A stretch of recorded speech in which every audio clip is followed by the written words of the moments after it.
Hey everyone, What If Fan here, bringing you another exciting part of What If Karmic Gacha system in Modern Family World. You can find the fanfic title and the original author's name on my Patreon page. Make sure to check it out and show them some love. If you enjoy the video, don't forget to like, subscribe, and ring that notification bell so you never miss an upload. Also check out my Patreon channel for early releases of all the series, where you can find all the series released one day ahead of YouTube. Alright, let's jump into it. Chapter 201, Karmic Gacha Part 1. Edward POV. Selena's eyes widened in realization of what had just happened, and she swiftly pulled her lips away from mine. Her eyes become dazed and her hands become clammy. Anxiousness flickered across her expression as she awaited my reaction, but to her surprise, I remained relatively unfazed, which left her feeling somewhat surreal. Well, that was interesting, I muttered in a casual tone, attempting to ease the tension. Blushing, Selena anxiously interjected, that kiss doesn't mean anything. Why you should leave? And seriously, it doesn't mean anything. Shaking my head, I offered reassurance, don't worry. I understand. I won't bring it up. It seems like you were just feeling vulnerable at the moment. As her expression began to calm, I playfully added, besides, let's be honest, it wasn't exactly a great kiss. It was a bit salty and snotty. What? Selena exclaimed in disbelief, suddenly realizing that she had been crying. Embarrassment flushed across her face, and she rushed to the bathroom to check her appearance. I heard stifled screams coming from the direction after she left. I chuckled and then stood up from the sofa to check up on her. My thoughts about the kiss? Yeah, it was great. But I knew better than to bring it up or make something more out of it, given that I was currently in a situationship with her best friend, and the fact that she was just doing it to make herself feel better after getting pretty bad news. Selena, you want me to call your manager for you? I asked as I stood in front of the locked door. I heard the sound of water running, presumably from her washing her face at the sink. Selena's manager is currently her mother and her stepfather. Selena's manager happened to be her mother and stepfather, and while I didn't know all the details of their relationship, it seemed to be more professional than a typical mother-daughter dynamic. Selena hesitated for a few seconds before replying, no. I'd already called her this morning. Oh. Have you told her about your condition too? I asked with some concern. Selena slowly opened the door, and her eyes became teary again. With a shaky voice, she said, I did. And, what did your mother say? She said that, it won't be bad until far in the future, so I can go to work today. A mix of frustration and resignation flickered in Selena's eyes as she replied. After a moment of silence, I maintained a composed expression despite feeling a surge of anger within me. Finally, I spoke up, my tone laced with sarcasm, well, since you're clearly having a rough day and can't get out of bed, I suppose I can take it upon myself to contact the studio on your manager's behalf. Then, let's play hooky at the pier. There's a festival there, so there's a lot of stuff to do. Selena paused for a moment, her face turning slightly flushed as she stammered, you're taking me on a date? I rolled my eyes in response and clarified, no, it's not a date. Just because you kissed me doesn't mean I want to go out with you. As Selena's relief washed over her, a hint of regret flickered in her eyes. Taking note of her mixed emotions, I added, I thought it would be a good distraction and stress relief for both of us. I'm planning to invite my friends too. By the way, I haven't shared this with anyone yet, but my dad had a cancer scare yesterday and was diagnosed with cirrhosis. His liver isn't functioning well. By revealing this personal information to Selena, I wanted to ensure that she understood my intentions were not rooted in pity or a desire to take advantage of her vulnerability. Selena widened her eyes in surprise and then said, oh, Ed, I'm so sorry. It's fine. It's not my liver. And I will make sure he stays alive whether he wants it or not. Alright, we should forget about these depressing topics. So, what do you say? Should we go outside? Because unless you're going to accidentally do hand stuff with me next, I think we should go to the pier. Selena's face froze. I'm not going to do hand stuff. Oh, so straight to the bed? You're kinda kinky, I said with a slimy look. Shut up. Get out. She chased me out of the house by pushing my back. I laughed and said, I'll bring the car up front. Go and get dressed. And oh, wear a large sun hat. You need to lessen your time in the sun. I will. Selena shouted angrily, but in agreement to what I was saying. She slammed the door in front of me, and I laughed at her reaction. Then, I walked back to my house. I didn't go to the Dunphys as I knew that Phil wanted to take his family out to the same festival. I called Alex first, as it was still early in the morning and I wasn't sure if Haley was awake. The phone rang for a short while before Alex answered. Hey. Good morning. Morning. Has your family gone out yet? I asked. Yeah, we're already on the road. Alex replied. I heard Haley's voice from the other line saying to put the call on speaker. Then, I was greeted by a highly cheerful family. The greetings made me grimace a bit from their overenthusiastic energy, but also made me smile at the same time. Why did you call? Alex asked. Then Haley added poutingly, and why didn't you call me? I laughed a bit and said, you're usually the last one to wake up, so, you know. Haley shouted in embarrassment, no I didn't. I woke up very early today. Claire snide, still the last one of us to wake up, so Ed's not wrong. M.O.M. Haley protested, clearly offended. I could imagine her widening her eyes and stared at her mother in disbelief. Phil, unable to contain his excitement, interjected, Ed, you should come with us. I heard that there are horses there. Pony. Claire corrected Phil. Horses? What kind of festival is this? I asked with disbelief. Wait. Can you repeat that? Alex caught something and her tone turned mischievous. What kind of festival is this? I repeated my sentence slowly with some confusion. Yeah. You call it festival. It is a carnival. I shuddered at Alex's condescending tone. Wait and oh. Too late. You made a mistake. Alex cackled like a madman before saying, I'm so going to rub it in your face. I scoffed and replied, what are you, the carnival police?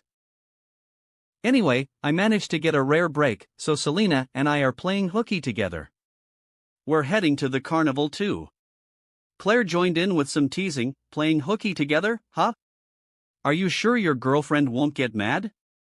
I smirked and responded, why don't you ask them? They're in your car right now. My comment made Claire flustered, while Haley blushed and Alex grimaced, quickly clarifying, we're not your girlfriends. Ignoring Alex's protest, I continued, anyway, I'll see you guys there. Luke chimed in at the last moment, Edward, when we're at the carnival, let's compete to see who can earn the most tickets. But I'll start first since I'll be there earlier. Provocatively, I replied, oh, you want to compete with me? Sure, let's do it. And let's make it more interesting. The loser has to obey one order from the winner. How about that? Alex interjected, shaking her head fearfully. Don't do it, Luke. You'll never win. She seemed to recall her own previous experience. That reminds me, Alex, I added with a sweet yet threatening tone, you still owe me one favor. Alex shuddered at the reminder, but Luke, unaware of her reaction, eagerly accepted the challenge. I'll take that bet. Phil, always the peacemaker, chimed in, all right, my two boys, having a healthy competition. But can another one of the boys join? Before Phil could finish his sentence, Luke cut the call abruptly, leaving everyone in suspense. Then, I went back to my house, took out the Ford convertible and a black baseball hat before picking up Selena. She was wearing a long black skirt and a ruffled white off-shoulder blouse, paired with a large white hat to protect herself from the sun. Her minimal makeup was to emphasize that this wasn't a date, and she also made a poor choice of pairing her attire up with a white sneaker.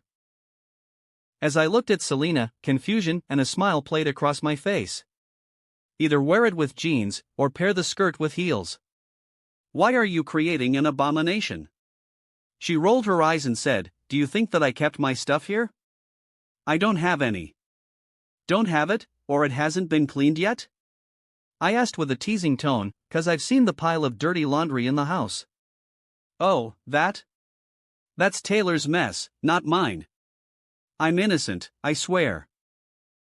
She lied through her teeth while flashing a mischievous smile. I shrugged and teased, not quite innocent. She froze for a bit and blood rushed to her cheeks. Before she could react, I smirked and said, we're going to shop first. But make it quick. I am currently in a competition with Luke. Still blushing, Selena tried to play it cool, make it quick? Have you ever gone out shopping with a woman before? Never have and never will. I joked. Selena rolled her eyes and entered the car. We stopped by to get a new pair of jeans before going to the carnival.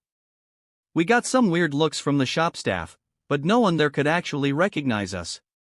I had to pay for her jeans as she conveniently left her purse back at home. However, I didn't call her out on that since Selena's mother could track her spending and knew that she didn't go to work. When I called the Disney staff before, they didn't actually mind that she didn't come today. In fact, they were joyful to get a break on a Sunday. And they were especially glad to get in touch with me. So for Selena's sake, I would be cameo-ing as a hot stud in the next episode of Wizards of Waverly Place. But she didn't know that yet. It would be a surprise by then. General POV. The clock turned back an hour before when Edward just finished the call with the Dunphys. Luke. Why did you do that? You know he's going to win. Alex scolded, having no trust in her brother. Phil laughed a bit and said, how many will this make Luke? He won 7 times. I didn't even win once. Luke replied. But this time, I have a secret weapon that he didn't have. Oh, what's that? Claire asked while narrowing her eyes in suspicion. I have you guys. Luke replied with an innocent face. Disappointed, the girls in the family rolled their eyes at Luke while Phil automatically went into a sermon mode. We're not going to help you cheat, Luke. You have to win your own match, fair and square. Like Ed did yesterday. Learn from him. Luke's commentary. Oh, I learned a lot from watching the game yesterday. Commentary paused. Alex added, yeah, Luke.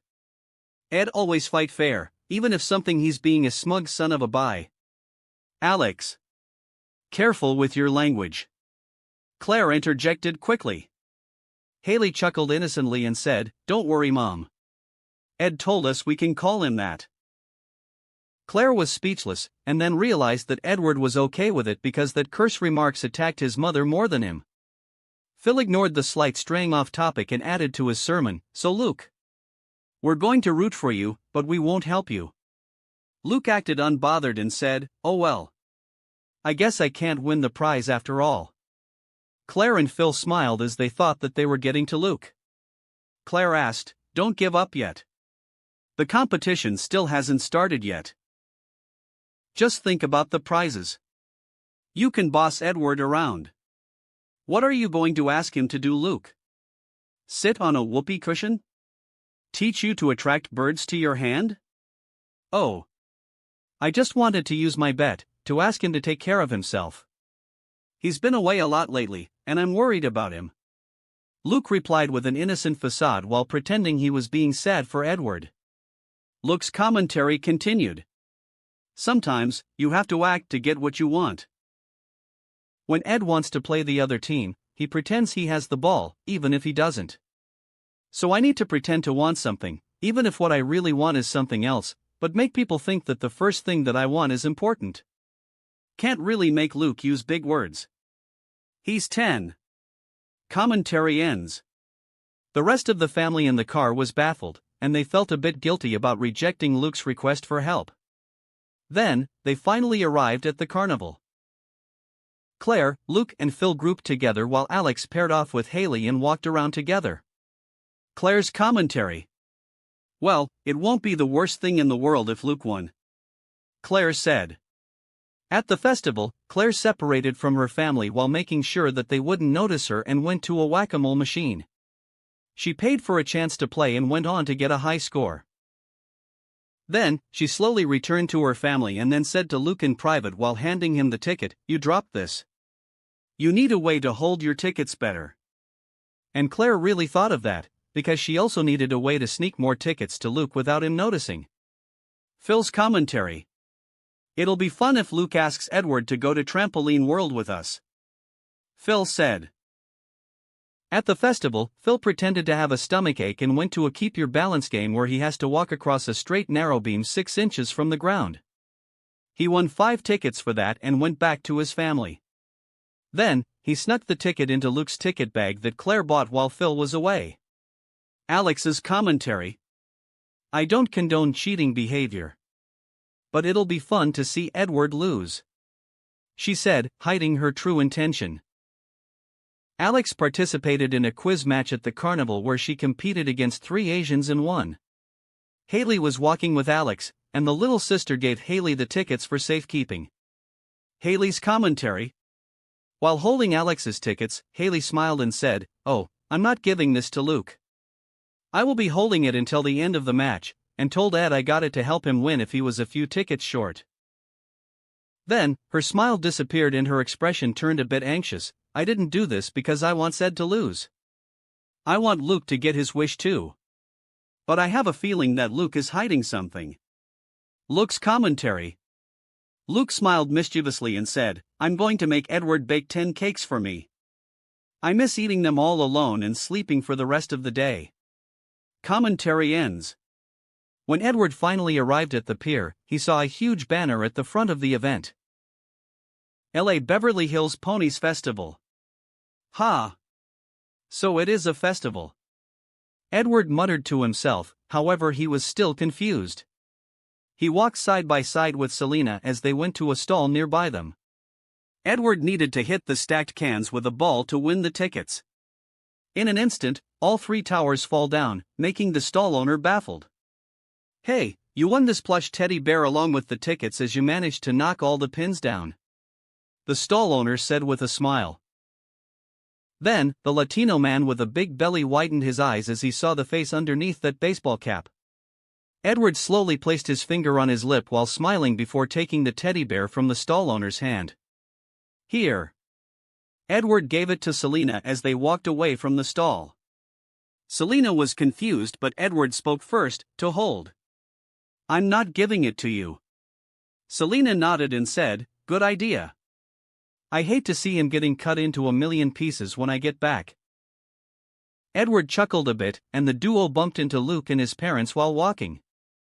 Edward showed his tickets confidently at Luke and said, "I just came by, and I already got the first price tickets." "How many do you have now?" "Around 250. Luke said, shocking Edward. Even with the first price tickets, he only has 25 tickets right now. "How is it possible? It's barely been an hour." Edward muttered in disbelief. Luke smiled mischievously and said smugly, "Just wait. I'm going to get to 1,000 before noon. And I'm going to claim the first price at the ticket booth." Phil mumbled to himself with disbelief, 1,000? How can we get that without him noticing we're helping? Claire leaned in and whispered to Luke, "Well, the first price item is for 1,500 tickets." "Oh. Then, whatever closes to 1,000 then." Luke corrected himself to Edward. Edward's face was anxious for a second before he smiled and said, "All right. Challenge accepted. I'll see your 1,000 tickets, and I will make sure that I will get 1,500 tickets before noon." "That's impossible, Ed. Even if you hit all the stalls here," Phil said with worry. Edward grinned and said, "Don't worry, Phil. It won't be fun if it's not a challenge." Phil's commentary. What happened to a healthy competition between brothers? I am feeling so guilty right now. Claire's commentary. I know that it's impossible for Ed to win with me helping Luke, and he was an hour late to the fair.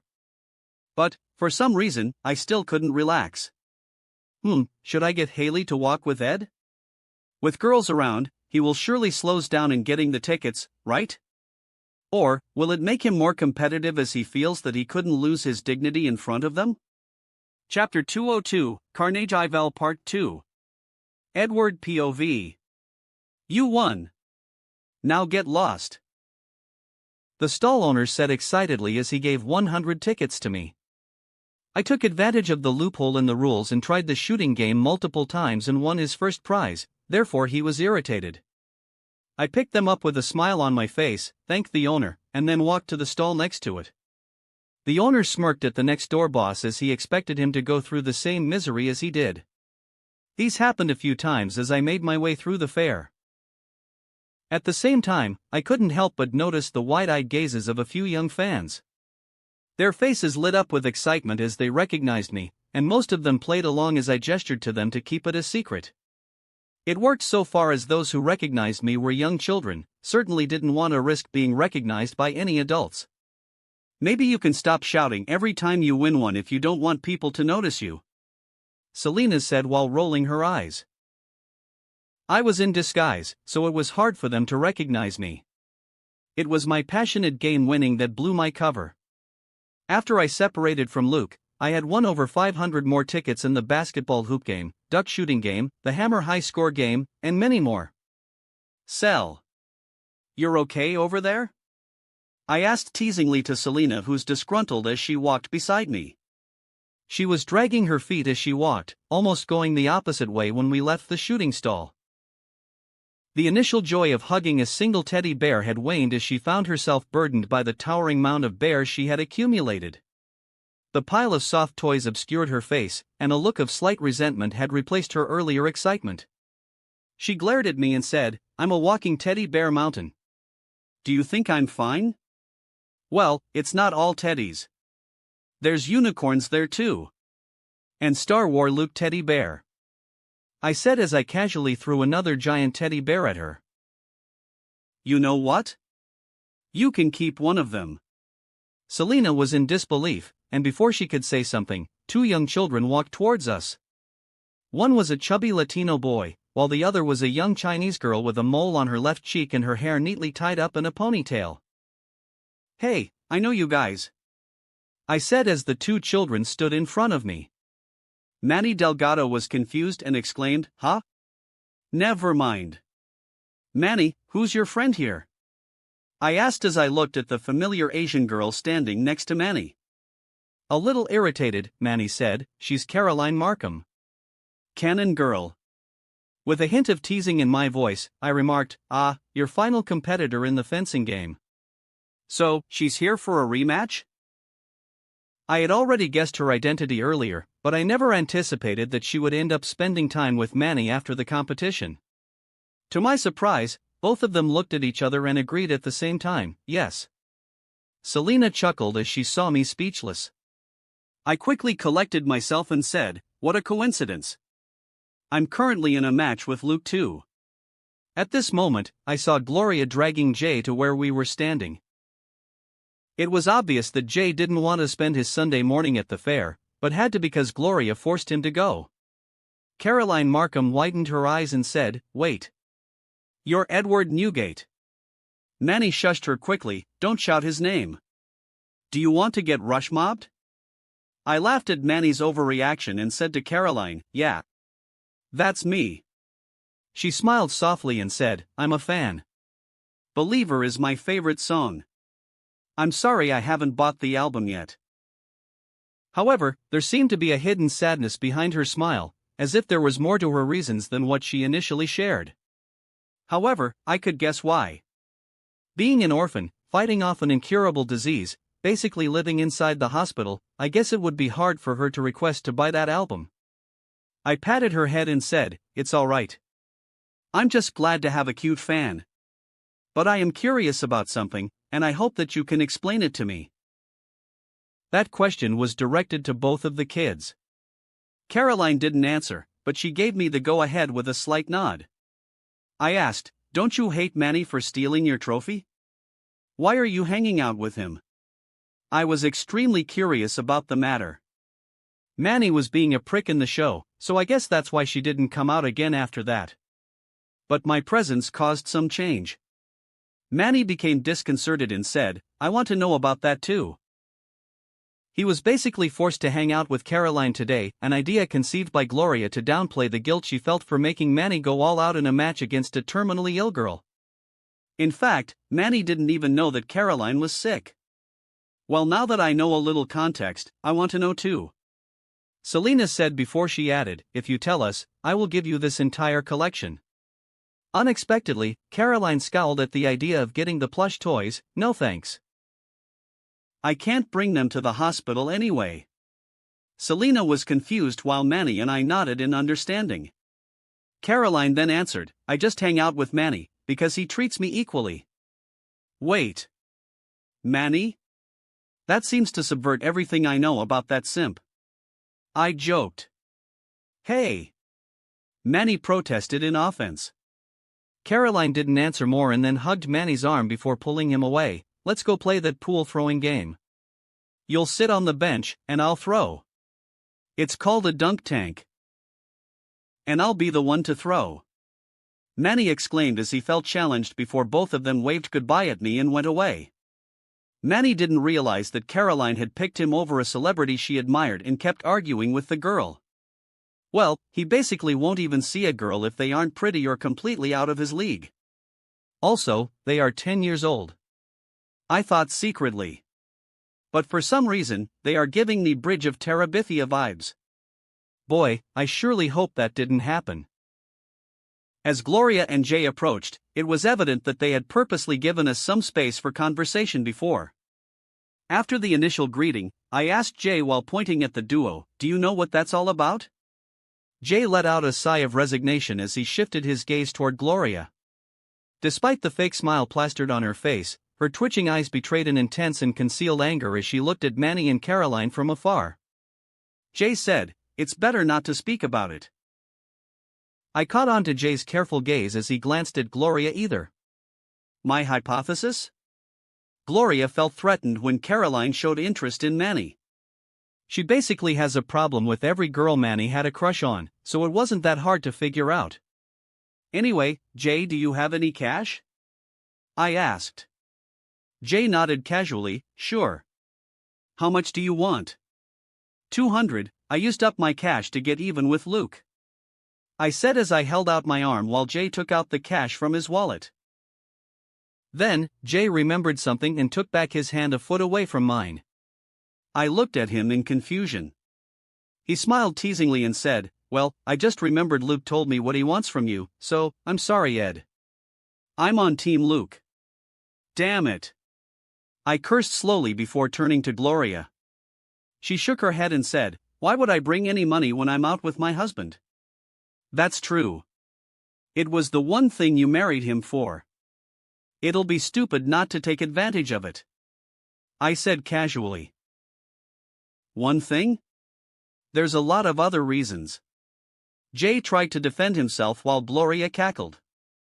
I smirked and interjected, I'm sure there are, but you already picked teams, so I'll just ignore you. I turned to Selena and said, I'm all out now. Want to go look at the ponies? Sure. Selena nodded casually before stopping and said, but, we need $10 to pet them. Ah, right. I said as I took a few dolls from the pile inside Selena's hand. Anyone want some plushies? It's only $20. I asked the group of kids that had been following me from afar. The girls rushed quickly as they heard it. Edward is selling the plushies he won. A small girl screamed. As soon as I heard it, I knew that I had done a stupid thing. Selena. Leave them. I said to Selena as I grabbed her hand and dumped all of the prizes to Jay. Hey Ed. Jay tried to protest, but he was suddenly swarmed by a number of little kids wanting the plushies.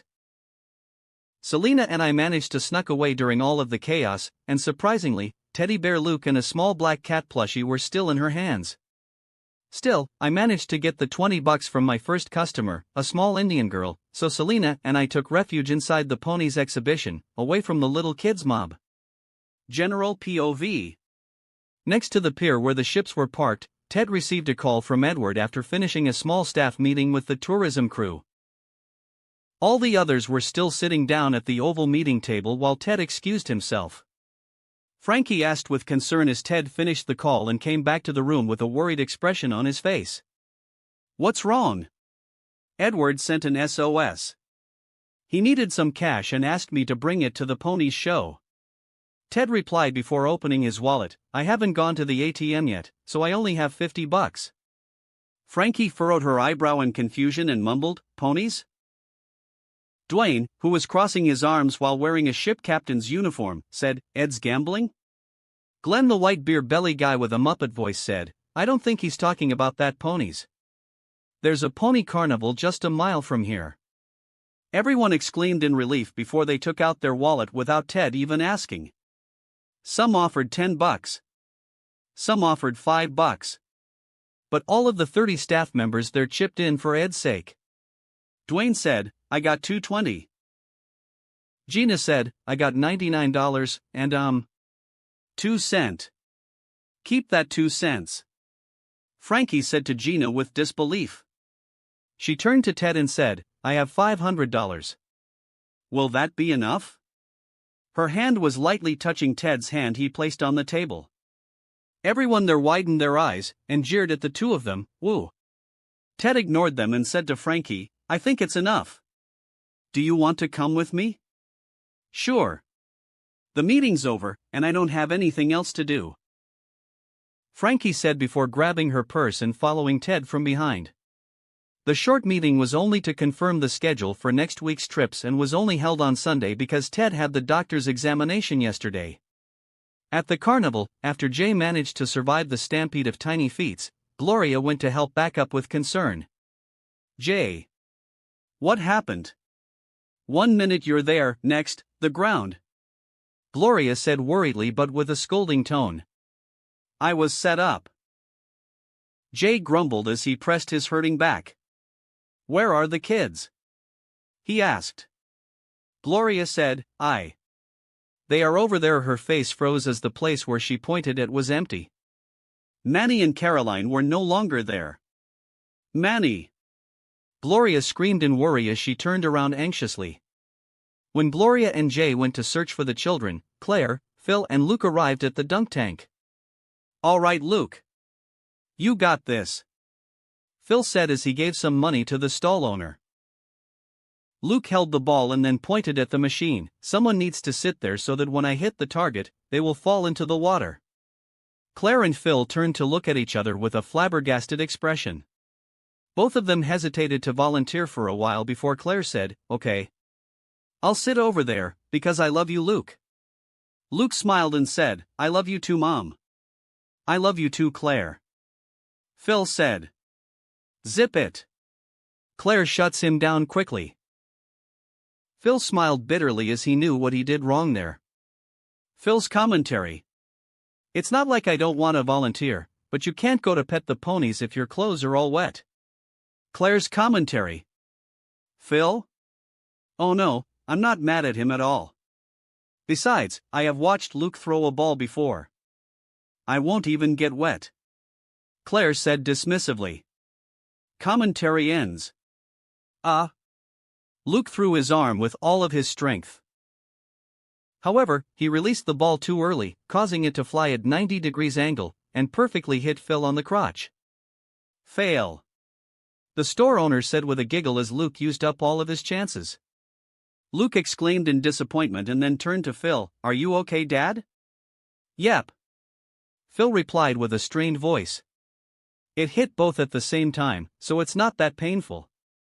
Let's try the hammer next," Luke said before adding, "We only have 400 tickets now. We have so much left to go."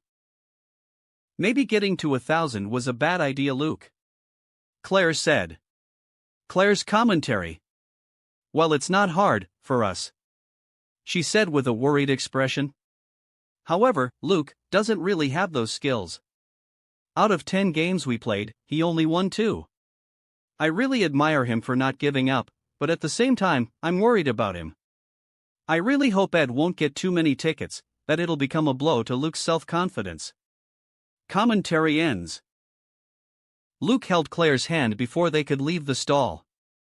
"Mom," Maybe you should try it next, Luke said with a cute voice.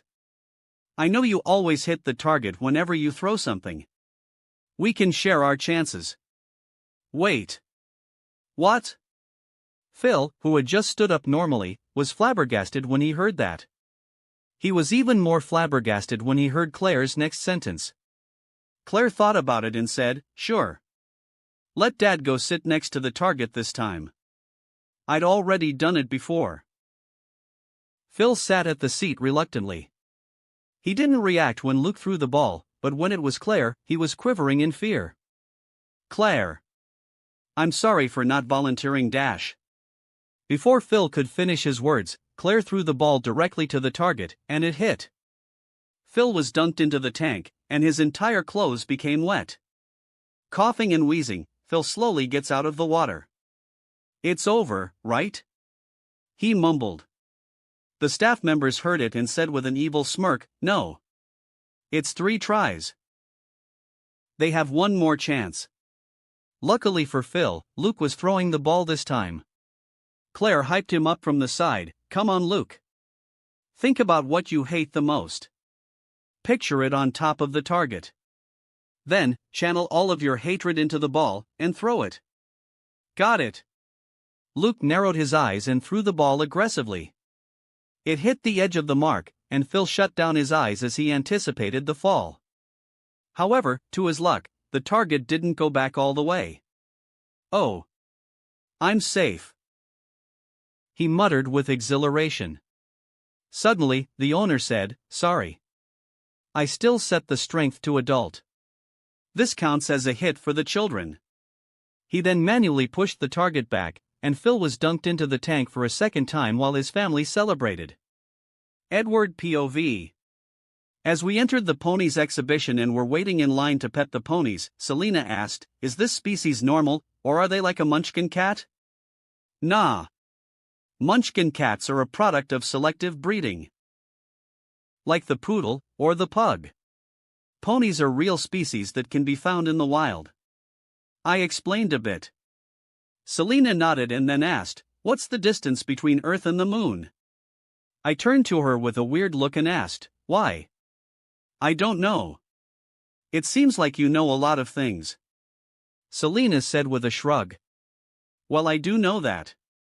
The distance is approximately 238,900 miles, 384,400 kilometers. Selena scoffed and said, show off. You're the one asking about it. I said with disbelief. Suddenly, 3 small ponies walked to the fence to where I was standing. They stood near the fence and started staring at me. If it weren't for the fact that they were standing too far, I would have petted them. Hey! It's Manny and Caroline. I said as I saw another 2 shorties staring at me. I waved to call them, and they cut the line to join us to pet the ponies. No one said anything because they were children, and this exhibition was supposedly for them. Do you want to ride them? I asked the 2. If you're small enough, they might let you. It's okay. Manny said. They were all jittery. Caroline, however, had an excited glint in her eyes, but as she realized Manny didn't want to do it, it disappeared. I caught that and said, Manny, have you ever ridden a pony before? No? Manny asked in confusion, not knowing where I was going with this. Maybe you should try it. You haven't been bullied by a group of goats before, right?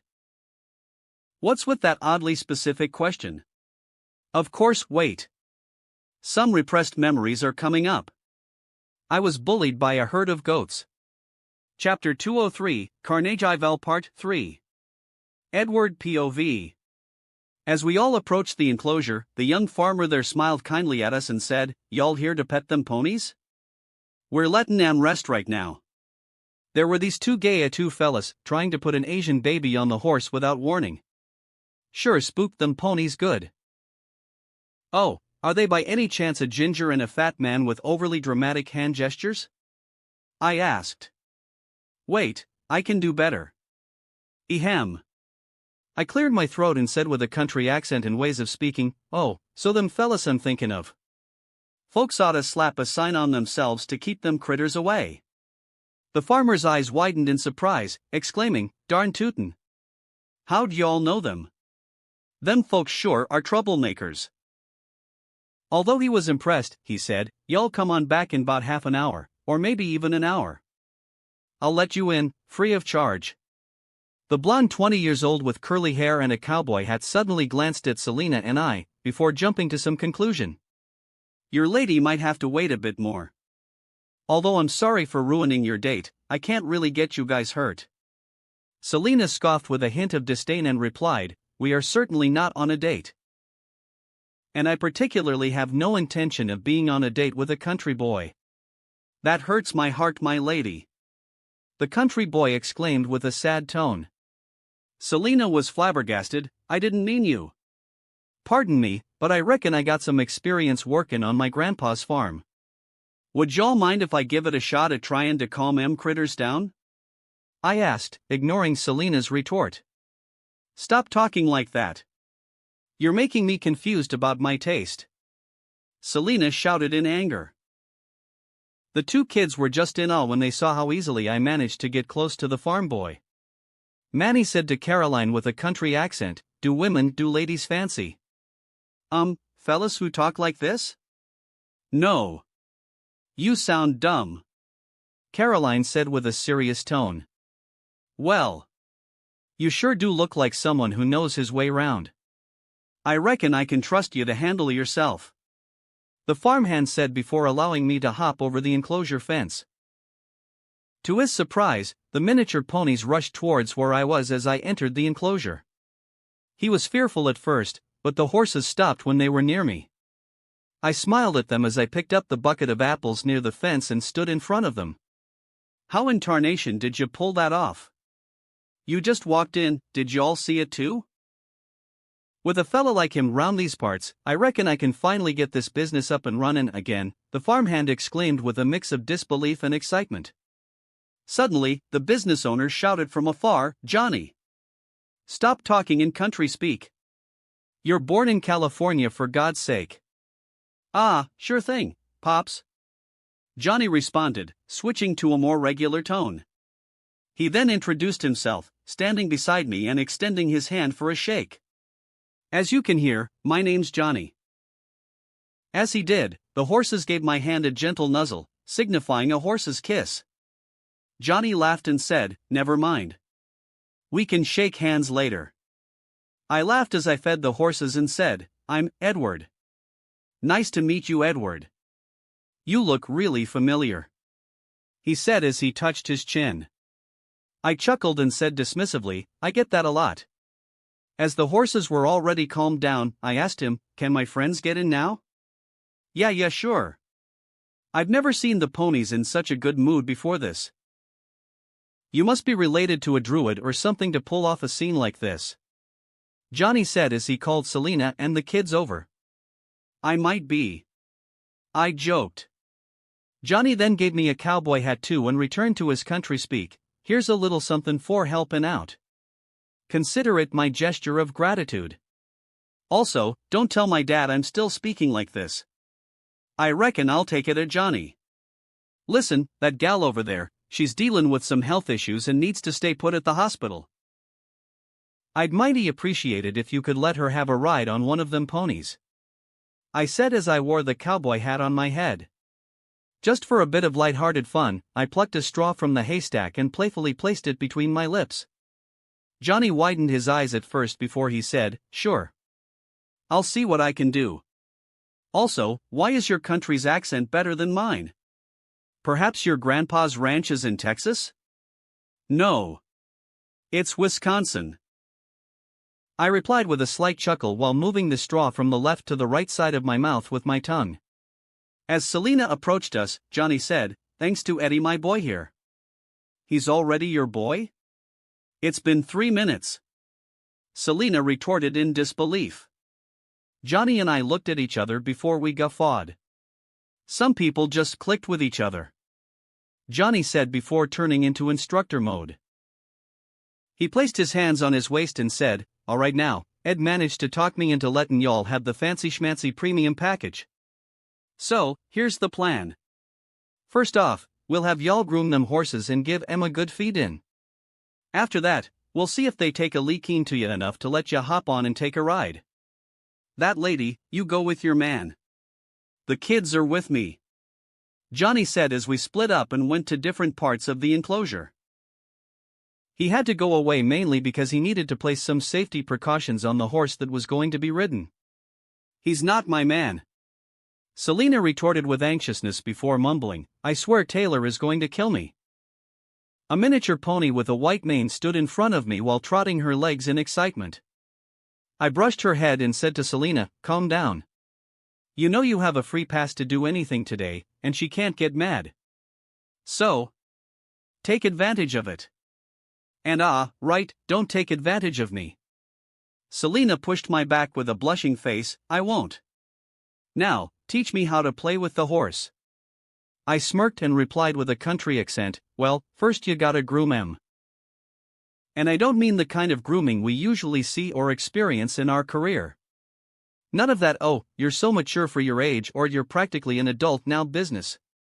We're talking about horse grooming here, nothing more. Selena widened her eyes, took a deep breath, and then burst out laughing. The sudden sound startled the horse, making it skittish for a moment, but I swiftly calmed it down. We spent some time playing with the horse, and after about 10 minutes, Manny and Caroline managed to win over the hearts of the ponies and were able to ride them. It was a brief 5-minute ride within the enclosure, but it brought immense joy to the children. I snapped numerous photos of Selena with the horse, as well as capturing the children's laughter and excitement, intending to share them with their guardian later. That reminds me, where are Jay and Gloria? I mumbled to myself as I slowly lowered my phone camera, having finished capturing moments with Manny and Caroline. All while Selena kept stealing glances at me and mumbling, I will get away with it, right? Once we had finished our delightful time with the ponies, Caroline reached into her pocket and pulled out a crumpled, slightly yellowed piece of paper. With a pencil in hand, she excitedly crossed off one of the items listed on it. I noticed it and asked, what are you doing? Just crossing off an item on my bucket list. She replied with an excited smile. I just have 3 more left to wait, you're not supposed to know that. Her smile froze and she became anxious. She tried to hide the list from me. I smiled and said, don't worry. I kinda know. Can I see the list? Will you tell Manny about it? She hesitated. No. I won't. I shook my head slightly and said in a reassuring tone. Caroline slowly showed me the crumpled paper. The first 10 items on the list were written by an adult, but the rest of them were written by a child with a colored marker. Caroline's bucket list. 1. Eat Cheetos in front of the TV. 10. 2. Ride a pony, X. 3. Go to a concert, _. 4. Become a valedictorian? Impossible. Note from Caroline. 13. Fight in a fencing match, X. 14. Visit mom and dad, _. 15. Date a boy, _. 16. Go on a road trip, X, with Julie. 17. Throw egg on Mr. Jonah the security guard, X. 18.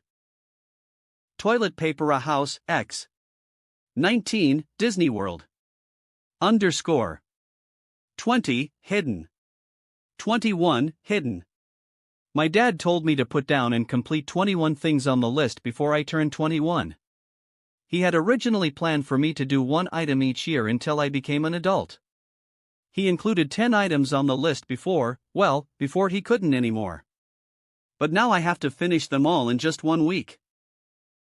When she was first admitted to the hospital at 5 years old, her father made that list to ensure she stayed strong in her fight against her sickness. But he went to serve the country in Afghanistan and lost his life there, leaving the child completely alone in the world. After that, Caroline was raised by Julie, her caretaker at the hospital, and with the help of the other patients there. Caroline believed she didn't have much time left, so she was determined to complete her list as soon as possible. I inwardly sighed and asked, why did you give yourself such a tight deadline? I overheard Julie telling the doctor that I can't stay at the hospital any longer, Caroline replied with a sad tone before she tried to be strong. I gently patted her head, offering comfort. I refrained from saying, maybe it's a good thing? Maybe the doctor is allowing you to leave because you no longer need to stay in the hospital? Sometimes, the cruelest thing one can do to a child in her situation is to provide false hope when they are already mentally preparing for the worst. I teased, so, you're currently doing number 15? Caroline blushed and said, I just want to know what it feels like. I don't like Manny. Ha? Who doesn't like me? Manny interjected at the perfect time after he came back from saying goodbyes to the horses. Of course it's me. Caroline said angrily. Hey! I don't like you either. Manny replied angrily. I chuckled at the two of them when I suddenly saw my dad and Frankie walking nearby. They saw Selena, and were rushing to go over to her. Finally, an anxious Gloria and Jay also finally found Manny and Caroline. Both of them were scolded by the duo while I talked with my dad and Frankie about something. Right here? Now? Frankie asked in confusion and disbelief after I told her my request. Yeah. Can you handle it? I said with a challenging tone. Frankie thought for a second before saying, all right. I'll try. You only need your friend Phineas, am I correct? Yeah. I already texted him what I wanted to do, and he said he wants to do it. As the morning gradually transitioned into the afternoon, the once clear sky began to darken with clouds. Yet, despite the gathering of clouds, there was no indication of impending rain. My competition with Luke continued when I got the funds from my dad. However, when I had paid the money to play an archery game, I bumped into Alex and Haley. Hey! I thought you guys weren't here. I said while shooting an arrow to the target. Predictably, I missed it because it was my first time, but I got the gist of the game. Alex cackled and said, straight down to the ground. Haley chuckled and jeered, you suck. Selena joined in, yeah. Give up. I rolled my eyes at them and said, can't believe my own friends are my biggest haters. I pulled the drawstring and shot the target again, and this time I hit the mark.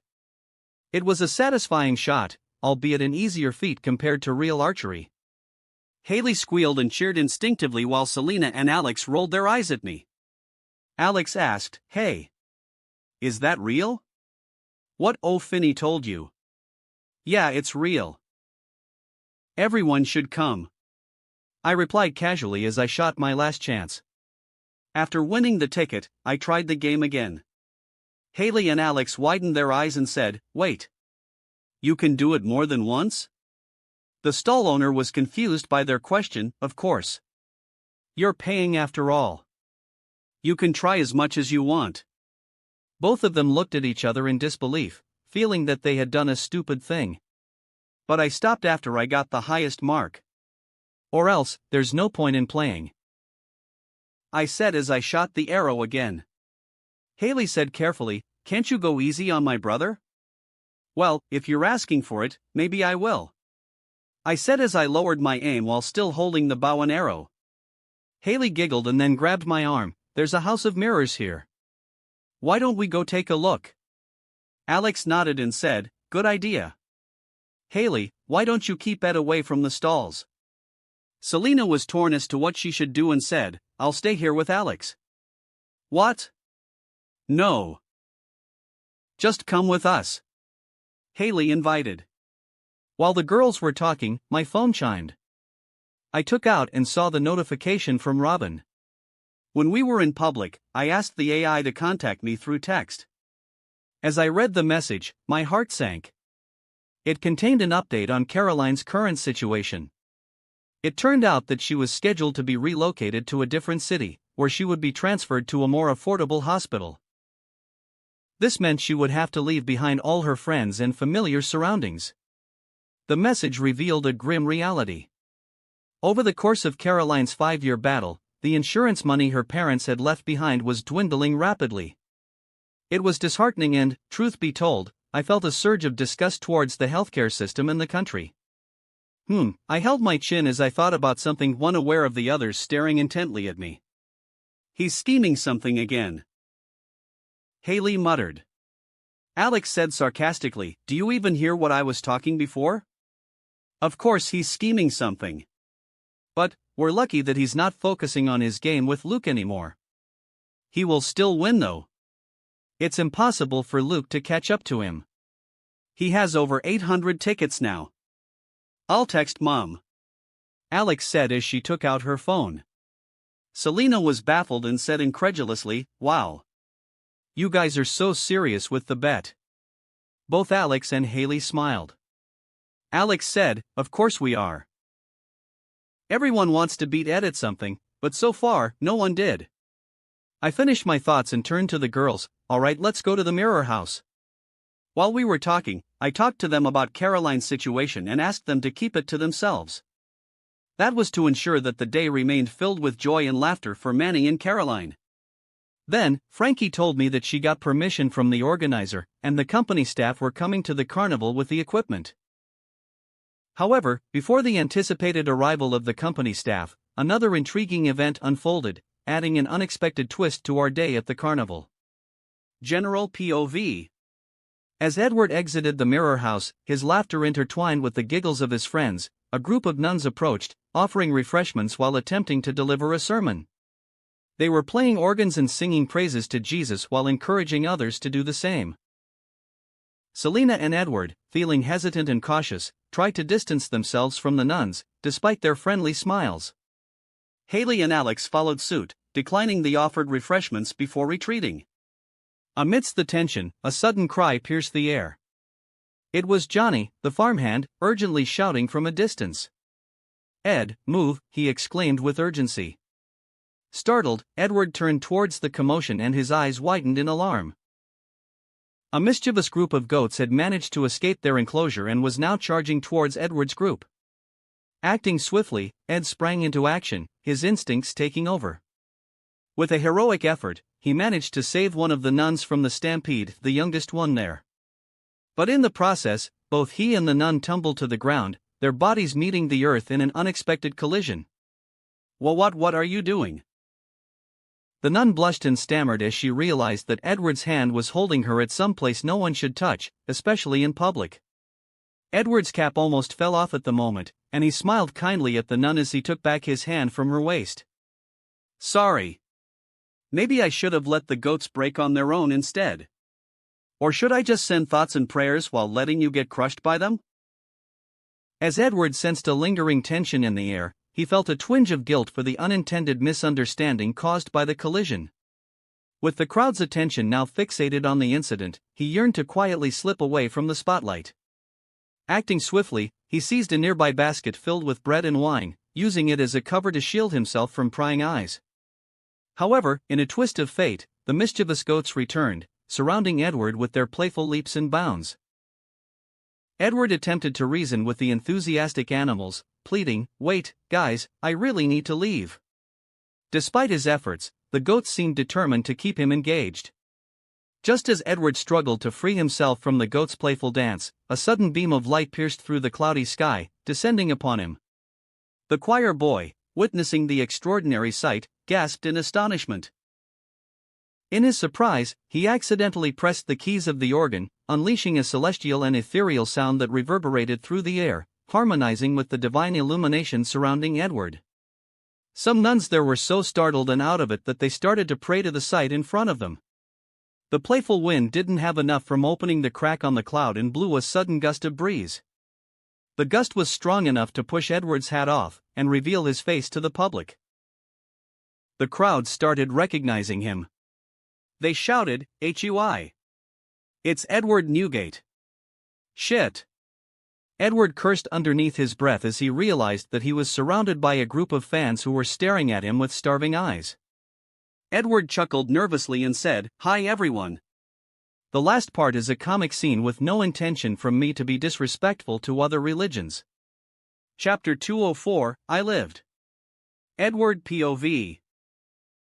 After my identity was exposed, a swarm of fans rushed towards me, forming a tight circle as they fervently requested pictures and autographs. Their praises for my music and acting in the new Taylor music video echoed through the air.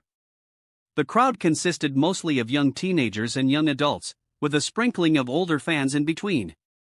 Surprisingly, their behavior remained polite and respectful, which prompted me to make some decisions. I obliged their requests, posing for pictures and signing autographs, all while maintaining a friendly demeanor. Taking advantage of the moment, I announced that a surprise awaited them at the Carnival Square at noon, urging them to gather there. After spending half an hour with the crowd, I managed to extricate myself with the help of my father, but it proved challenging to shake them off completely. They followed persistently, trailing me as I sought refuge in the organizer's office located beside the carnival. Inside the small office room, I sank into the gray couch, stretching my arms wide as I settled cross-legged on the sofa. The weight of the situation loomed over me. Warg! I groaned as I closed my eyes for a second. Accompanying me in the room were two individuals who had entered alongside me. Beside me, Selena, who was feeling slighted as nobody recognized her, swallowed her resentment as she perched on the couch beside me. That was insane. I've never witnessed anything like it. You had the crowd going wild, like we're in the 90s again. Yeah. I was surprised too. I muttered. It seems that I had greatly underestimated my popularity. I said with a joking tone before I turned to Haley, who was standing by the door with a complicated expression on her face. What's wrong? I asked. Haley noticed my gaze and she swallowed her saliva before responding with a nervous smile, and nothing. I just realized. You're like a celebrity. I smirked and asked, why? Feeling intimidated? Expecting a playful retort, I was taken aback by her hesitancy. Wait. Seriously? Haley crossed her arms and confessed, kind of. Selena smiled and said, it's normal for the first or fifth time. Well, it never happened to me out of scheduled meetings, but it does get better. I nodded to Selena's encouragement and said, yeah. Besides, you need to adapt to it. I thought you already have experienced people fawning over you. Haley rolled her eyes and sat at my right side. That's different. Also, why should I adapt to it? Because, well, just because. I'm going to want you to stick around?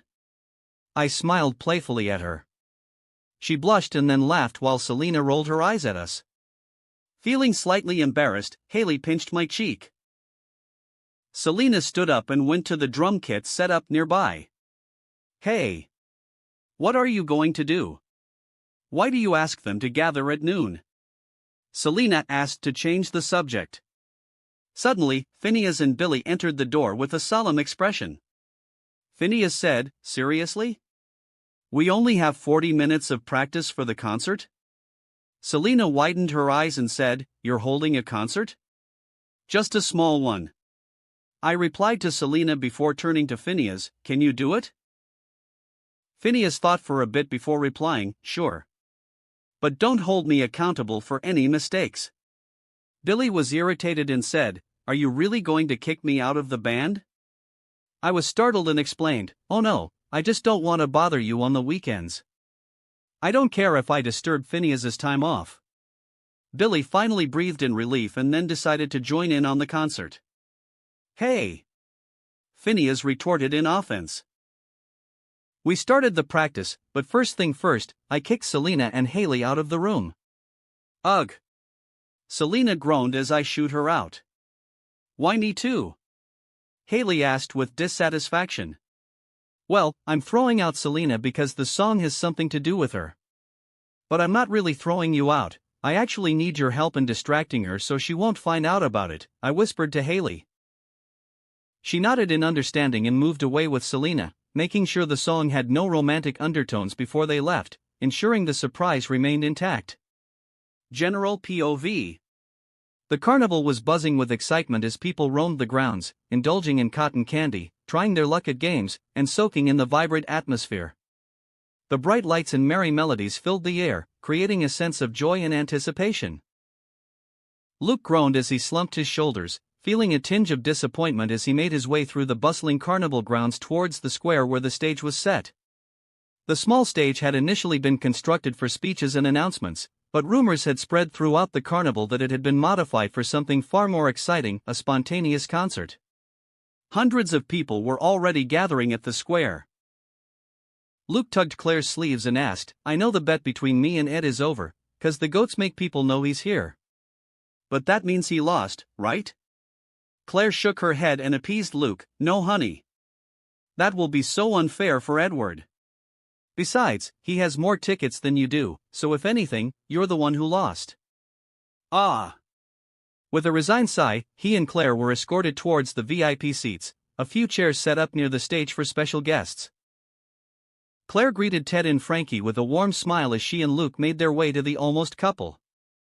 They were joined by familiar faces, including Phil, who had to change his clothes, Haley, Selena, Alex, Cam, Mitch, Lily, Jay, Gloria, Manny, and Caroline, who had all gathered near the VIP seats as per Edward's instructions.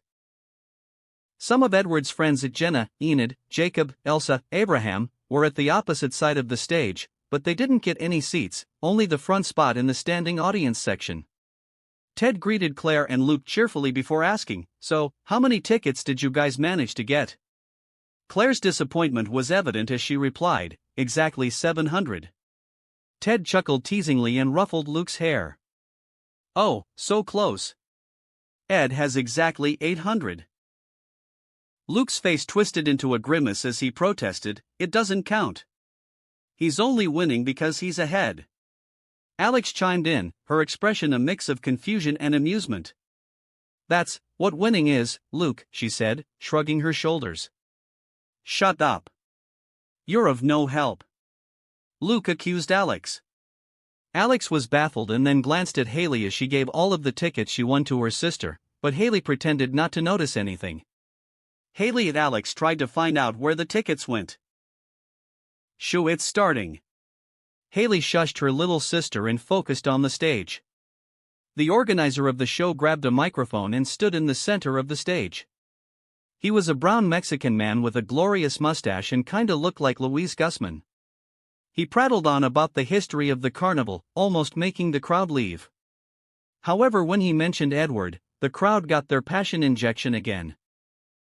Without further ado, please welcome the hottest pop artist teen nowadays, Mr. Edward Newgate. The announcement echoed through the square, igniting a wave of anticipation among the crowd. Cheers erupted as the name Edward Newgate reverberated through the air, signaling the arrival of the hottest pop artist of the moment. As the background music of the Lazy Song filled the air, Edward Newgate's charismatic presence commanded the stage. Bathed in a pink spotlight, he exuded an aura of star power that captivated the crowd. The crowd erupted into cheers and screams, caught up in the electric energy that filled the atmosphere.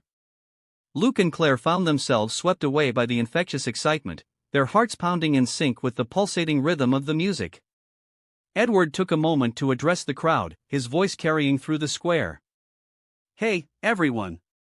Today is a special day, but I can't shake off the feeling of wanting to just laze around inside my house, especially on a Sunday afternoon."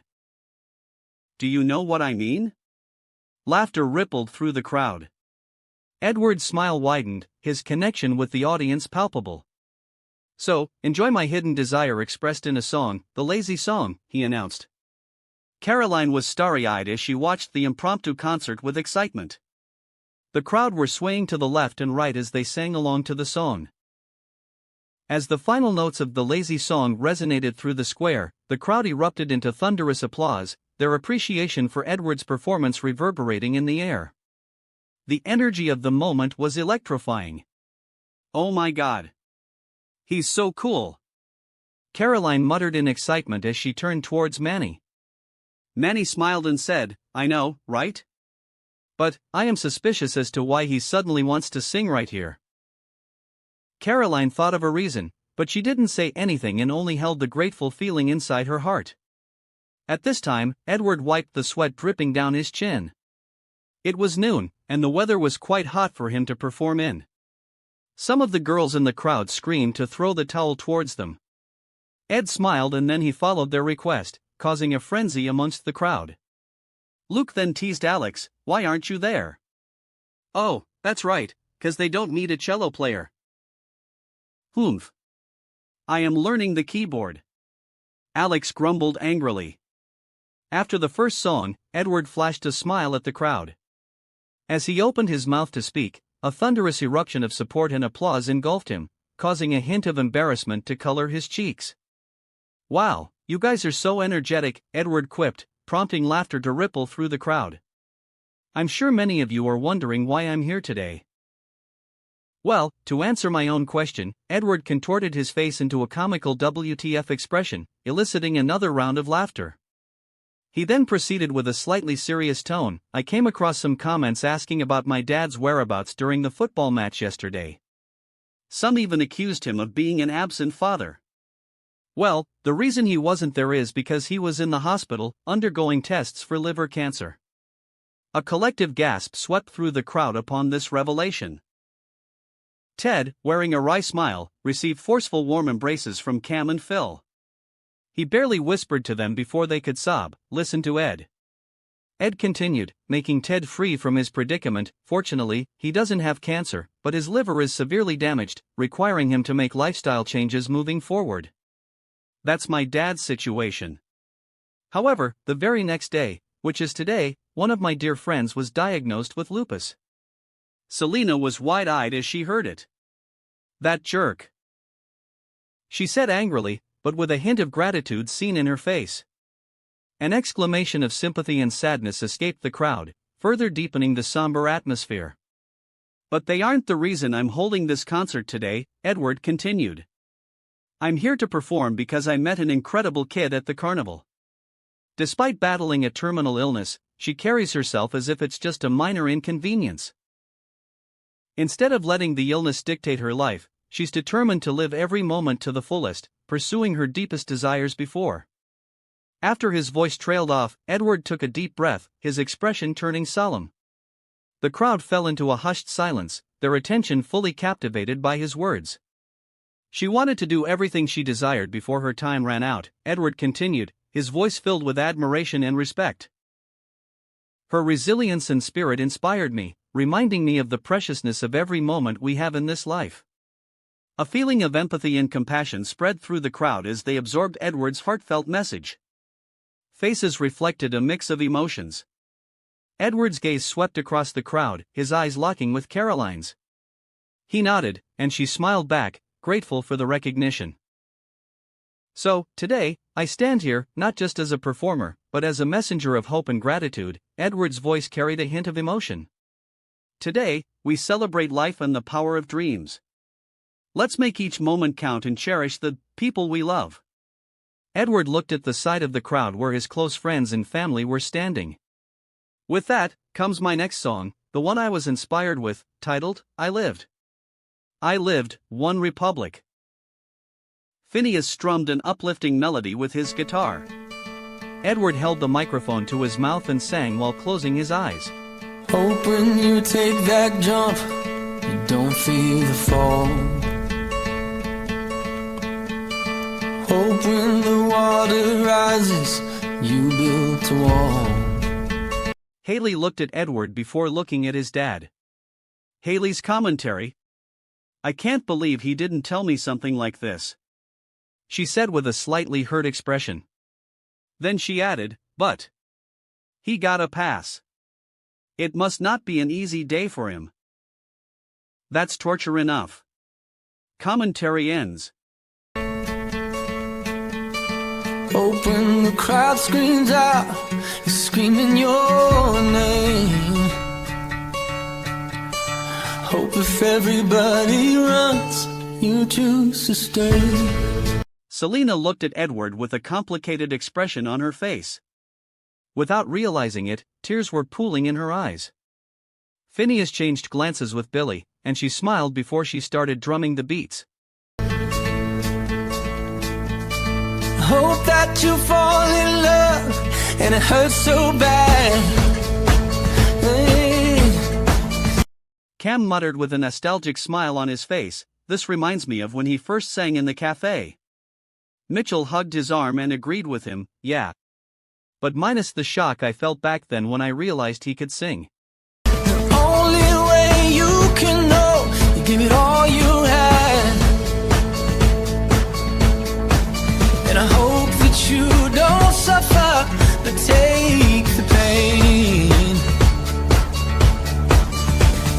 when the moment comes, you'll say. Phil started sobbing while Claire rested her head on her husband's shoulders. Caroline still kept a strong facade, but her chin was quivering. Edward looked at the sky and sang, I did it all.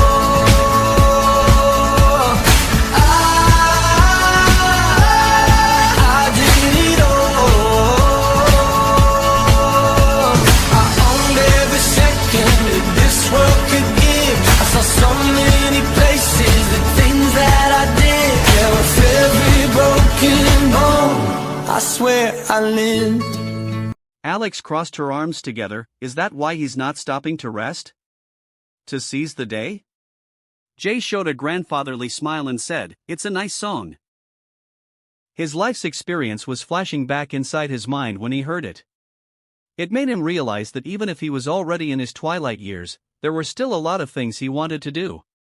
Such as the ones next to him. Jay. It's rare to hear that coming out of your mouth. Gloria muttered while hugging Jay's arm intimately. Edward walked to the side of the stage and sang, Hope that you spend your days, but they all add up. Some of the crowd members tried to reach out to him, and he gave them a high five, making their day. And when that sun goes down, hope you raise your cup. Oh, I wish that I could witness all your joy and all your pain. But until my moment comes, I'll say. Some of the audience were recording the show and uploaded them to social media. I did it all.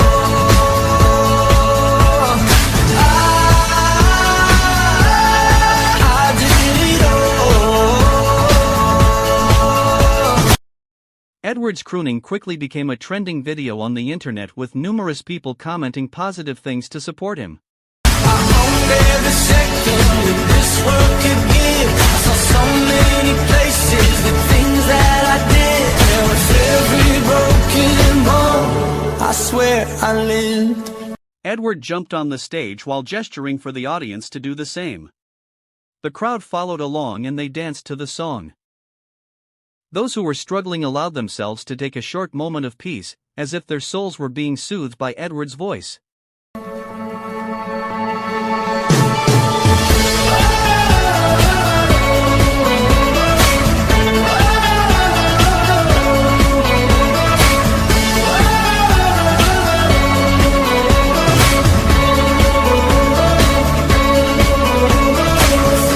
Caroline and Selena jumped with the music without realizing that tears were streaming down their cheeks. However, they did so with a smile plastered on their face. Phineas helped with singing the harmony, with Ed sang, I swear I live.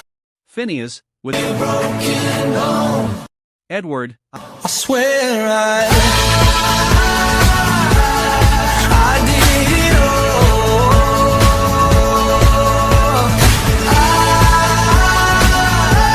I did it all.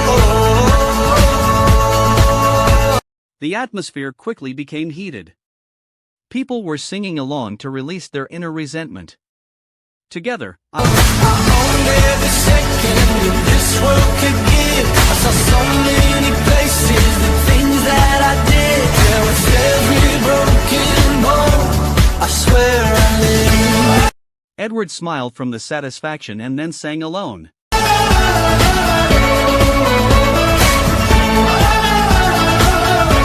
I swear I lived.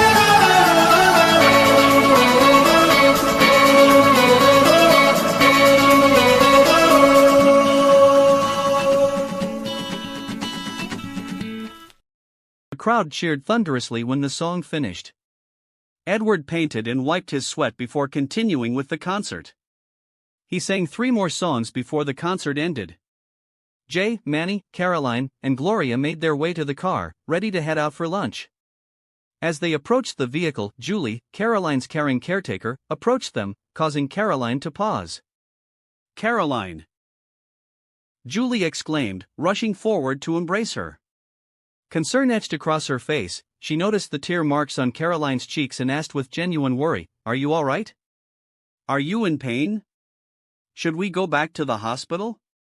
Caroline shook her head, her voice slightly hoarse from all the cheering and screaming during the concert. "No, it's nothing," she reassured Julie.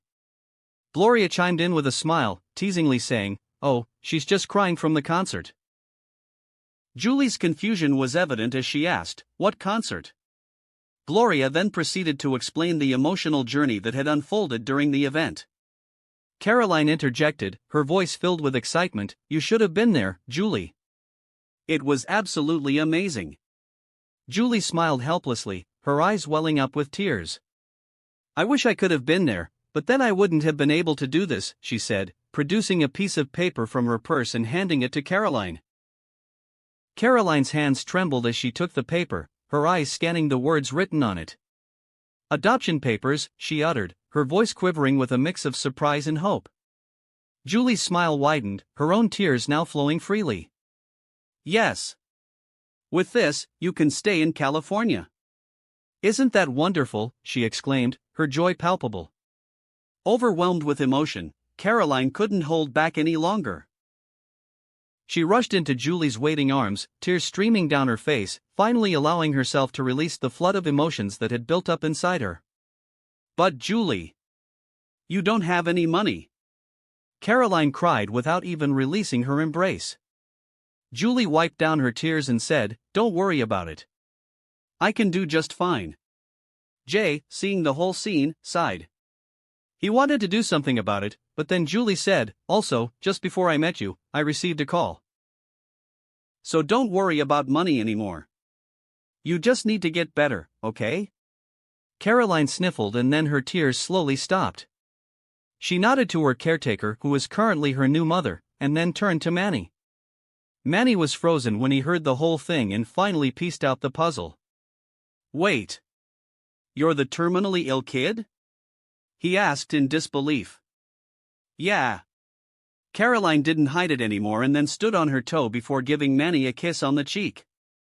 Caroline's bucket list. Number 20. Kiss a boy. Complete. Manny was flabbergasted while Gloria froze in anger. "What do you think you're doing?" Before she could react, Jay caught her and said, "Come on, honey. Let's give the kids some privacy." "Manny, will you be my boyfriend?" Caroline asked Manny while looking into his eyes.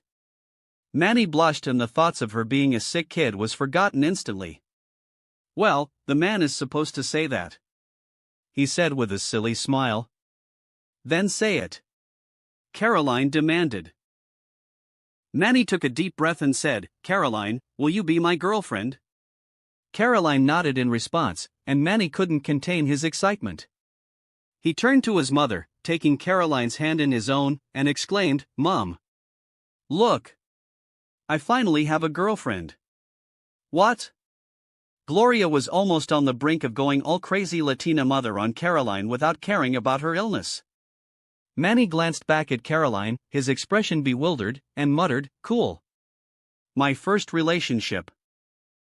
Caroline nodded in agreement, her tone nonchalant.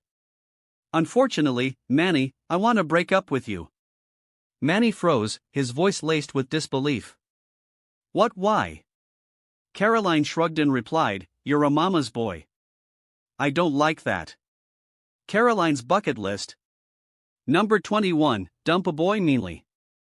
Complete P.S. Sorry, Manny. Leaving the flabbergasted Manny behind, Caroline walked over to Julie. Gloria hurriedly approached Manny, her curiosity piqued. "What did she say?" "She broke up with me, Mom. I have mixed feelings about what just happened, so can we please go home?" Manny requested, his face drained of color. Gloria, however, smiled warmly and reassured him, "Of course, my dear. When we get home, I'll make you some empanadas to cheer you up." Manny's commentary. It's moments like these that probably made Caroline think I'm a mama's boy. I want to ask my mom to stop, but right now, I really need those empanadas if I want any chance of cheering up from my first relationship going up in smoke. Commentary ends. As Julie and Caroline were walking away, Caroline took out her bucket list and crossed out 3 more things on that list. Julie saw it and smiled kindly. There's not a lot left on that list. What are you going to do when they are finished? I will follow Edward's advice to seize the moment and make a new one. Chapter 205, A New Hope.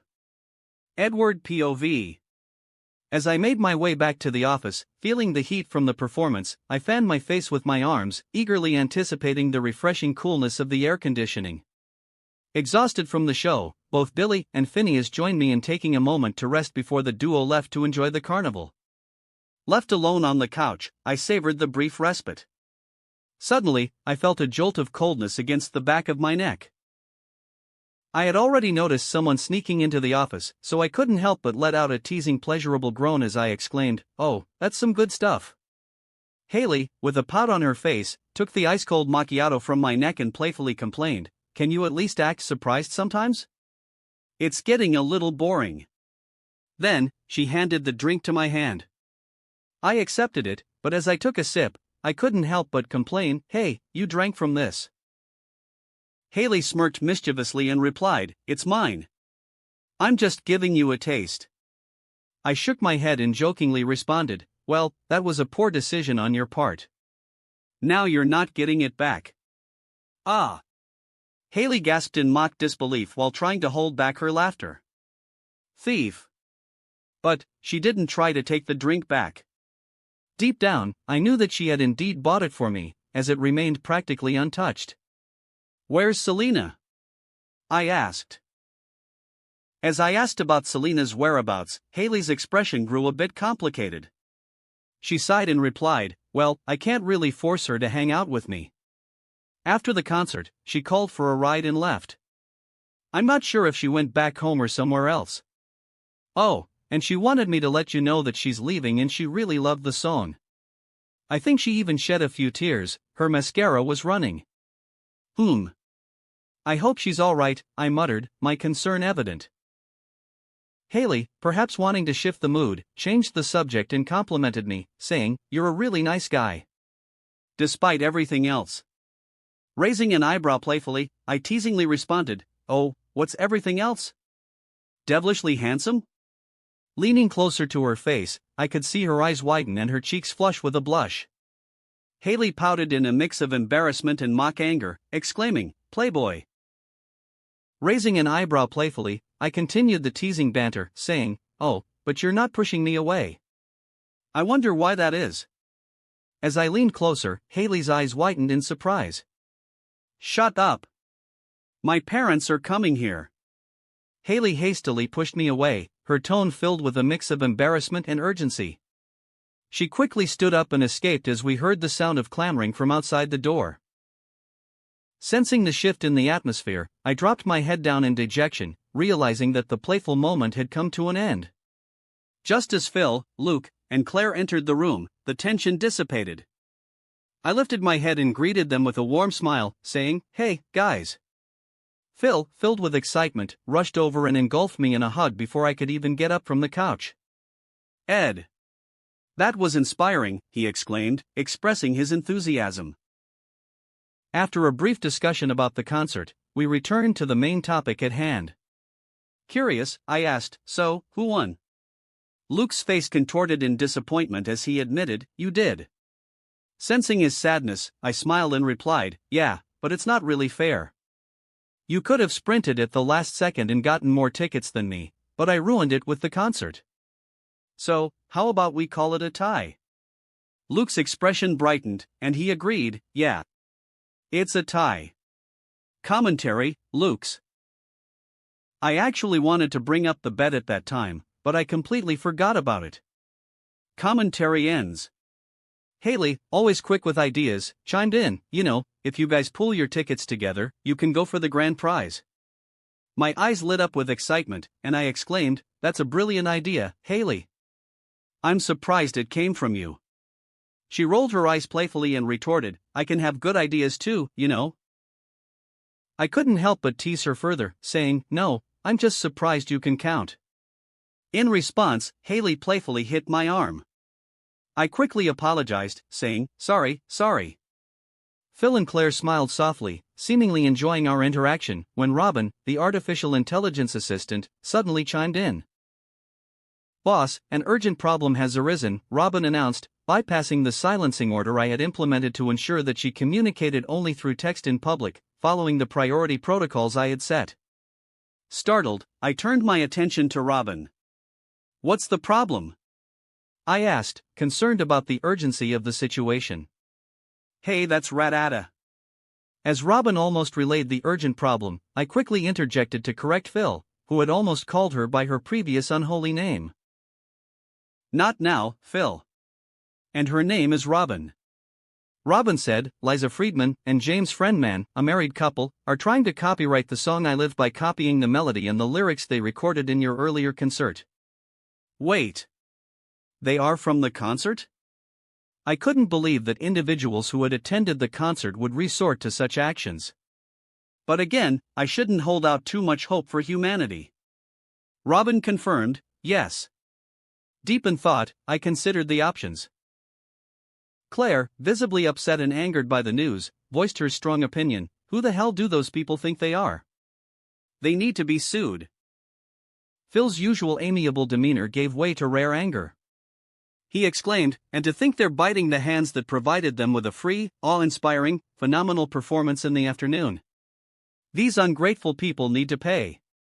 Haley, sharing the same sentiment, added, "Give me a picture of them. I'll post about what they've done on my Instagram. I have 200,000 followers now, and I can influence some of them to take action." Luke, with his innocent face, chimed in with a slightly threatening remark, "I can shoot them with my BB gun."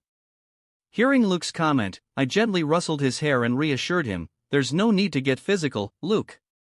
"Robin, were there any records of similar trashy behavior from them before?"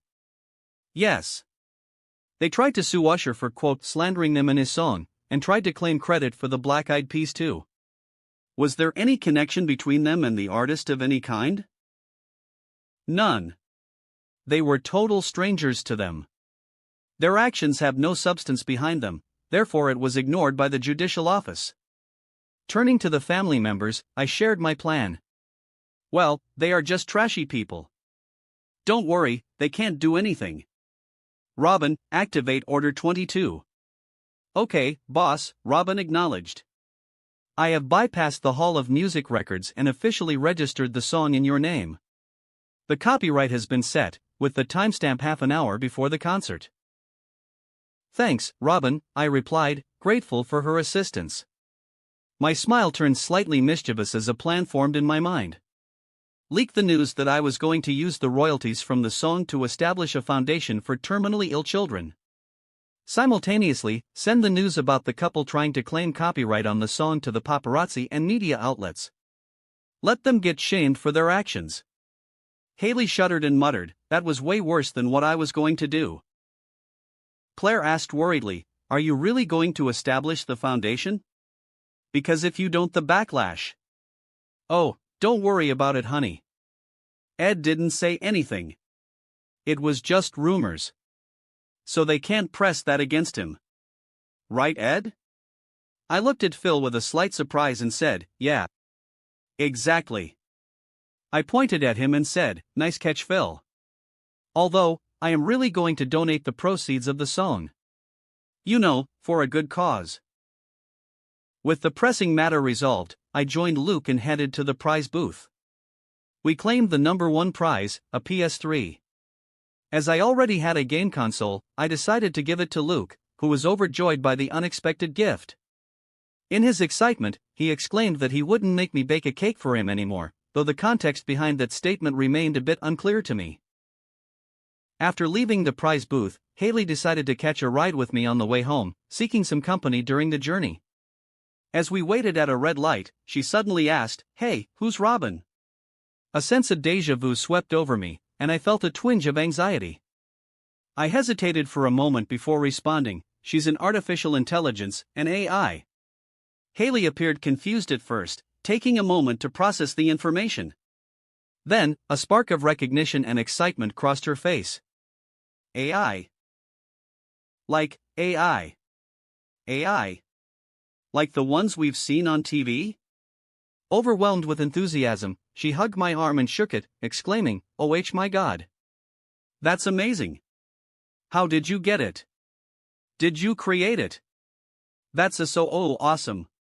However, the car was already moving, and her action made me swerve the car for a bit. Blaring horn asterisk. 5 minutes later. "I'm sorry for almost making us get into a car accident," Haley said after we almost arrived at our neighborhood. I turned to her and saw her snickering mischievously. Despite my attempt to appear stern, a small smile tugged at the corner of my lips, betraying my true feelings. I couldn't bring myself to feel angry or upset with her. "You're not apologetic at all," I responded, trying to maintain a serious tone. Haley shrugged playfully and replied, "No, I really am." "I can't see that on your face," I teased her. Haley's eyes sparkled as she shot back, "Then maybe you should look closer." Judging by her tone, I knew she wanted to continue our repartee from inside the office earlier.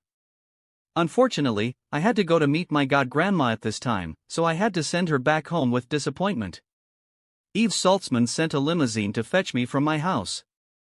Then, after a short 30-minute ride with a helicopter, I finally arrived at her ginormous estate. The main residence, a palatial mansion of immense proportions, stood proudly at the heart of the estate. Its architectural magnificence was a testament to the wealth of its owner, boasting ornate facades, gilded accents, and sprawling balconies that offered panoramic views of the surrounding landscape. The moment I met Eve at the garden table where she had prepared for lunch, she hugged me and said, "Oh dear boy. Why are you so skinny? Does playing football stress you out so much? You'd be better off playing that barbaric sport." A tall, blonde woman, 19 years old, with a nice figure dressed in a modest black dress and carrying herself with elegance, quickly intercepted Eve before she could continue, saying, Gram, don't discourage Ed from playing football. He loves it." "Oh. I'm sorry, Ed. It just broke my heart to see you get tackled out there. I hope you understand me," Eve said apologetically after. "Oh no, Eve. I'm fine. I'm not offended at all," I replied quickly. Eve smiled and introduced the girl beside her. "This is Denise." Her Norwegian features, from her light blonde hair to her captivating green eyes, added to her unique allure. If I was being honest, she was really gorgeous. "I'm sorry, do you mean the niece or Denise?" I asked jokingly, noticing Denise's eyes twitch at the jest, though she maintained her composed demeanor. I chuckled inwardly as Eve guided me towards the table. However, her next statement piqued my curiosity. "I'm sorry, Ed. I wanted to introduce you to someone, but he's running a bit late," she explained.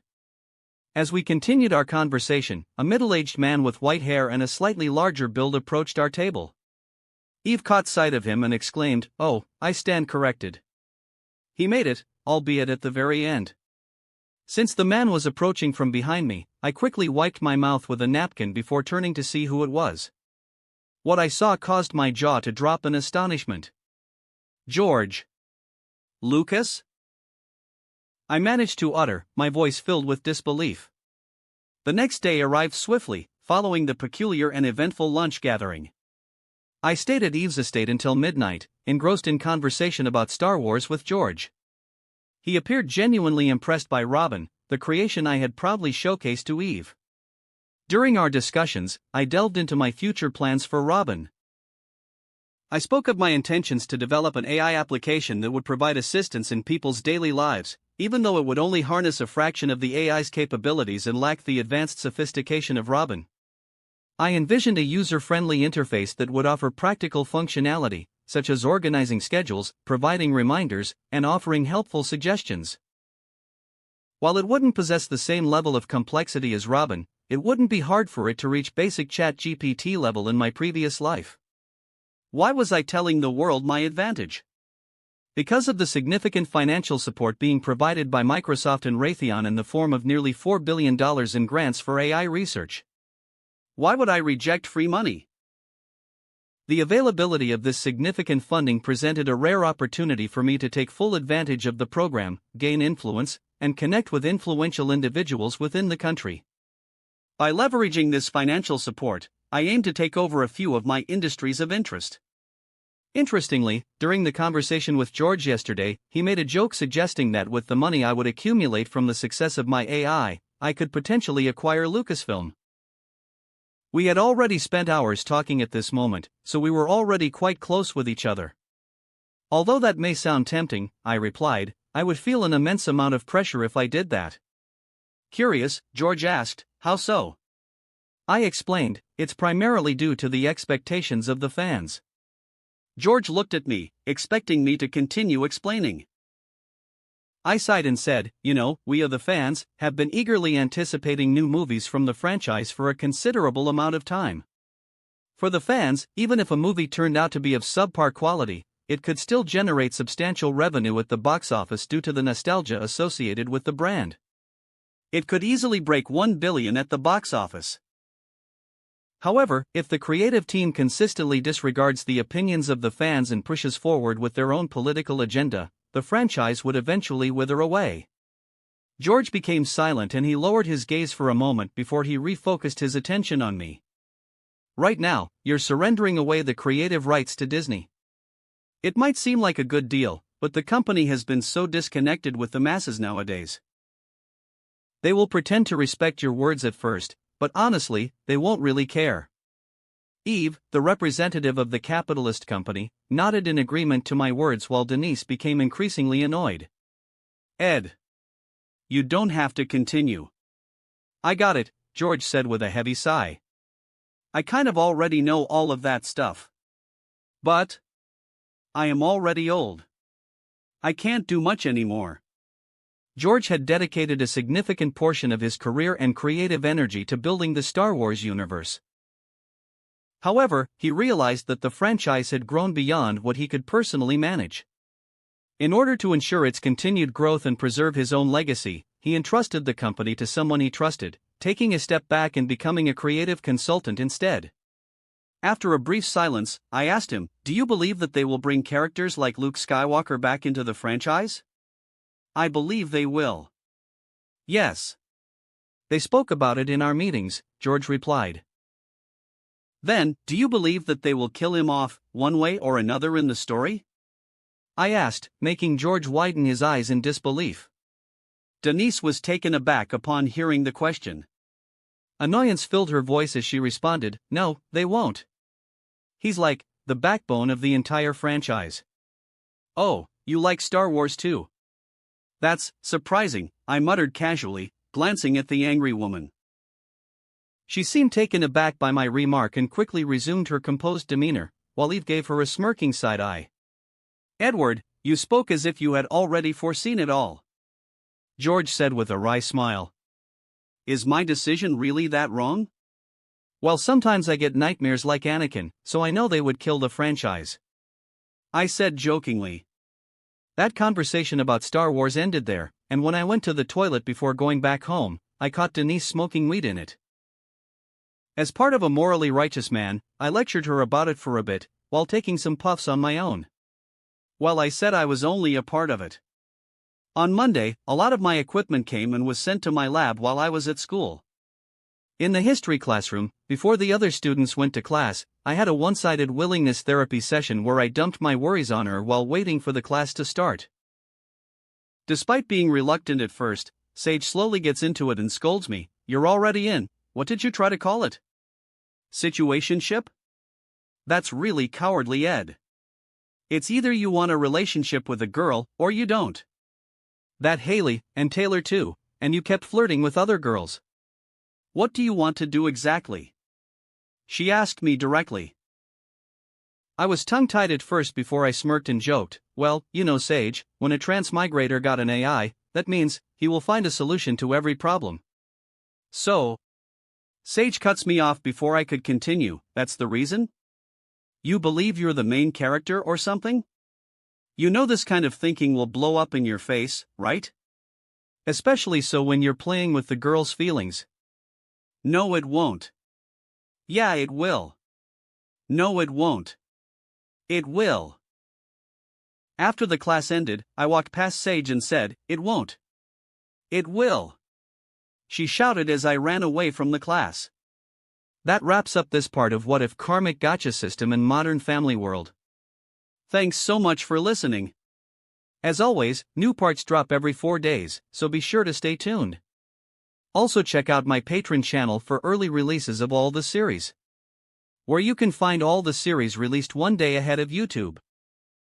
If you enjoyed the video, don't forget to like, subscribe, share it with your friends, and please consider supporting the original author as well. See you in the next one.